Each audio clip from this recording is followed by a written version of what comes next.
കുറേ മനുഷ്യരെ അല്ലെങ്കിൽ ഒരുപാട് മനുഷ്യരെ ഒരു സ്വപ്നമാണ് ഇന്നിവിടെ സാക്ഷാത്കരിക്കാൻ പോണത്. എനിക്കിതിൽ നിങ്ങളോട് പറയാനുള്ളത്, എല്ലാവരും ഒന്ന് പുഞ്ചിരിച്ചാണ്. ഇതെന്തിനാണെന്നറിയോ? കിടന്നു പോകുമ്പോഴും വീണു പോകുമ്പോഴും മരിച്ചു പോകുമ്പോഴും പുഞ്ചിരിച്ചിട്ട് പോകണം. അപ്പൊ ഇപ്പൊ പുഞ്ചിരിച്ചാലാണ് നമുക്കപ്പോ ഇപ്പൊ നമ്മളൊന്നും ബലം പിടിച്ച് നിൽക്കണ്ട. നമ്മളാരുമല്ല. നമ്മൾ വിചാരിക്കും എല്ലാവരും ഞാൻ പഞ്ചായത്ത് പ്രസിഡന്റാണ്, വാർഡ് മെമ്പറാണ്, അല്ലെങ്കിൽ പാലിയേറ്റീവിൻ്റെ കോർഡിനേറ്ററാണ്, അല്ലെങ്കിൽ ഞാൻ നല്ലൊരു ഡോക്ടറാണ്, അല്ലെങ്കിൽ ഒക്കെ നമ്മൾ വിചാരിക്കും. മക്കളെ കിടന്നു പോകുമ്പോൾ വീണ് പോകുമ്പോൾ ഇതൊന്നുമില്ല. ഞാൻ 15 ദിവസം മുന്നേ ഞാനിങ്ങനെ എനിക്കൊരു അവസ്ഥ ഉണ്ടായിരുന്നു.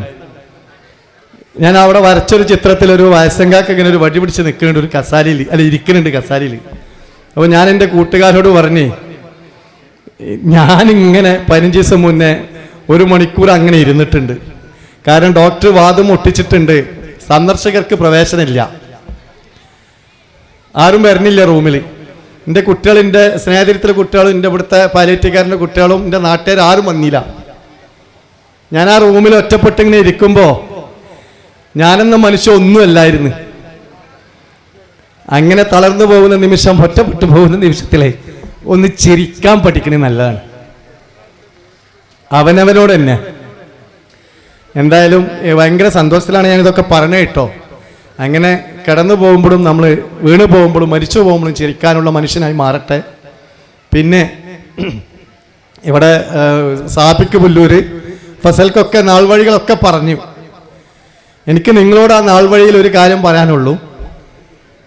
ഈ സൈദിൽ വ്യാജെന്നൊരു മനുഷ്യനെ 2013 പുല്ലൂർ അങ്ങാടിയിൽ വെച്ചിട്ട് കെയർ പാലിയേറ്റീവ് ബാവാജി തന്നൊരു വണ്ടി, ഞാനെന്ന ഇതേപോലെ അധ്യക്ഷനാണ്, വണ്ടിന്റെ ചാവി കൈമാറ്റം ഉണ്ടായിരുന്നു.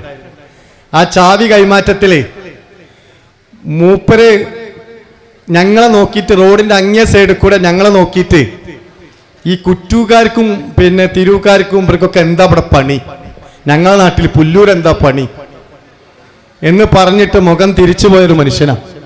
അങ്ങനെ തന്നെ പറയട്ടെ, മുഖം തിരിച്ചുപോയ മനുഷ്യനാ. നിങ്ങൾക്കിപ്പോ വണ്ടി കൊണ്ട് ചാവി കൊടുക്കാണ്ട് കുറ്റു കൊടുത്താൽ പോരെ, എന്തിനാ പുല്ലൂർ അങ്ങാടിയിൽ വന്ന് കൊടുക്കണെന്ന്? ഇത് പാലിയേറ്റിന്റെ വ്യാപനത്തിന് വേണ്ടിയിട്ടാണ് പുല്ലൂരൊക്കെ കൊണ്ടു കൊടുക്കുന്നത്, ഓരോ പ്രദേശത്തും കൊണ്ടു കൊടുക്കുന്നത്. അങ്ങനെ മൂപ്പര് പോയി.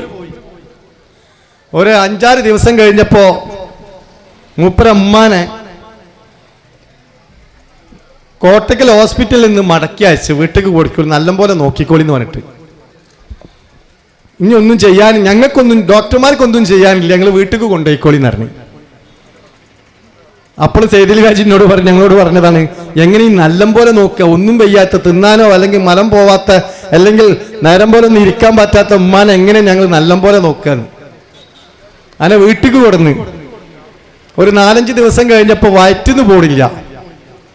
4 ദിവസം അയക്കണം ഉമ്മാക്ക് വയറ്റുന്നു, അത് ഉമ്മാക്ക് ആകെ ഇടങ്ങറയക്കണ്. ഈ ഇടങ്ങറായ സമയത്ത് സൈദിൽ വ്യാജി തൻ്റെ സുഹൃത്തായ ഉമ്മറാജിനോട് പറഞ്ഞ്, ഉമ്മറാജിന്റെ മോൻ അസർ ഡോക്ടർ ഇതാ ഇവിടെ ഇരിക്കുന്നുണ്ട്, ഉമ്മറാജിക്ക് വിളിച്ചത് അസർ ഡോക്ടറെ കിട്ടുമെന്ന് വിചാരിച്ചിട്ടാണ് വിളിച്ചത്. ഉമ്മറാജി എൻ്റെ ഉമ്മാനെ ഇങ്ങനെ ഇനി ഹോസ്പിറ്റലിൽ നിന്ന് തിരിച്ചയച്ചതാണ്, ഞാൻ അങ്ങോട്ട് കൊണ്ടുപോണ്ടെന്ന് പറഞ്ഞിട്ടുണ്ട്. അപ്പോ ഉമ്മാക്കാണെങ്കിൽ മരം പോയിട്ട് 4 ദിവസമായിക്കണ്, ആകെ അടങ്ങറിലാണ്, എന്താ അപ്പോൾ ഞാൻ ചെയ്യാന്ന്. ഉമ്മറാജിക്ക് അതിൻ്റെ മുന്നേ, സൈദൽവാജിനേക്കിന് മുന്നേ പാലിയേറ്റീവ് കെയർ എന്താണെന്നറിയാം, അത് മോൻ അസറിലൂടെ തന്നെ, അസർ ഡോക്ടറിലൂടെ തന്നെ.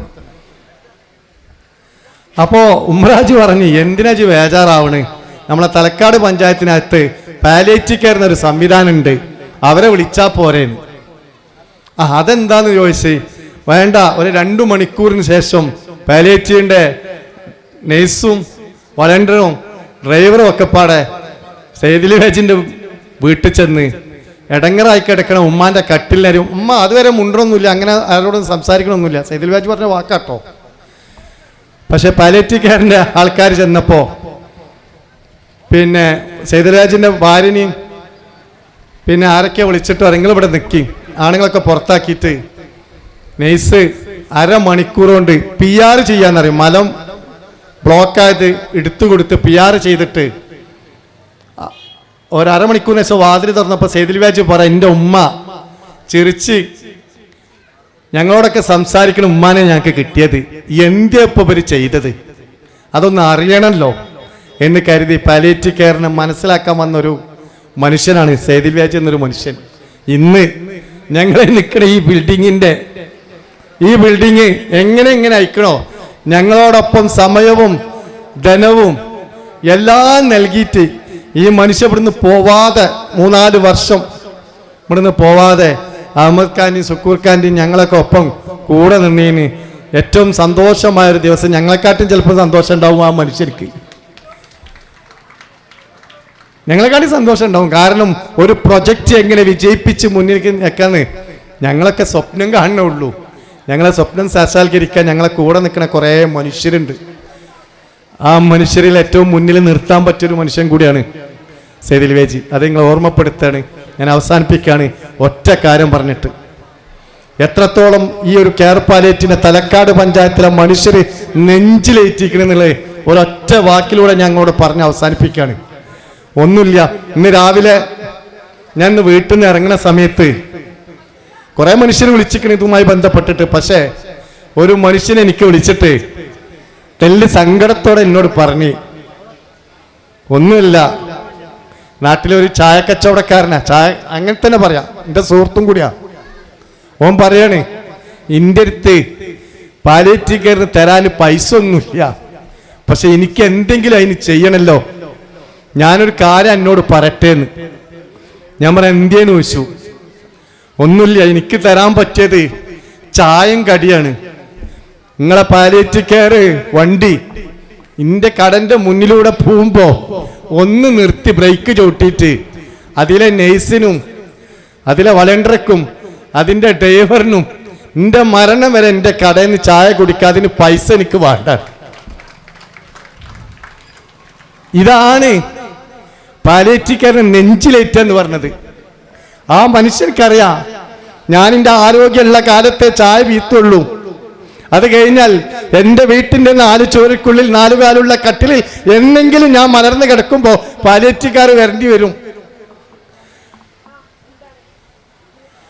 ഇത് മനസ്സിലാക്കിയ മനുഷ്യരാണ് ഈ തലക്കാട് പഞ്ചായത്തിനകത്ത് നിന്നുള്ള ഓർമ്മപ്പെടുത്തിക്കൊണ്ട് എല്ലാവരോടും പുഞ്ചിരിച്ചു മടങ്ങാനുള്ള പ്രയത്നം ഉണ്ടാക്കിയെടുക്കാമെന്ന് എൻ്റെ ഈ എളിയ പ്രസംഗത്തോടെ ഞങ്ങളെ ഓർമ്മപ്പെടുത്താണ്. എല്ലാവർക്കും നല്ലത് വരട്ടെ എന്ന് ആശംസിക്കുകയാണ്.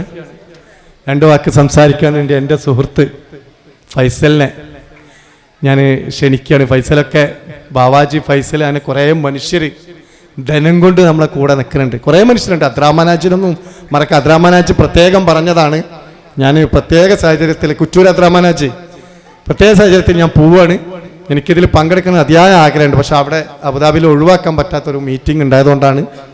ആ മനുഷ്യനൊക്കെ ഞങ്ങൾ കൂടെ, അങ്ങനെ കുറേ മനുഷ്യരുണ്ട് കേട്ടോ. ഞാൻ പേര് പറയുകയാണെങ്കിൽ 19 പേര് ഞങ്ങൾ കൂടെ ഉണ്ട്.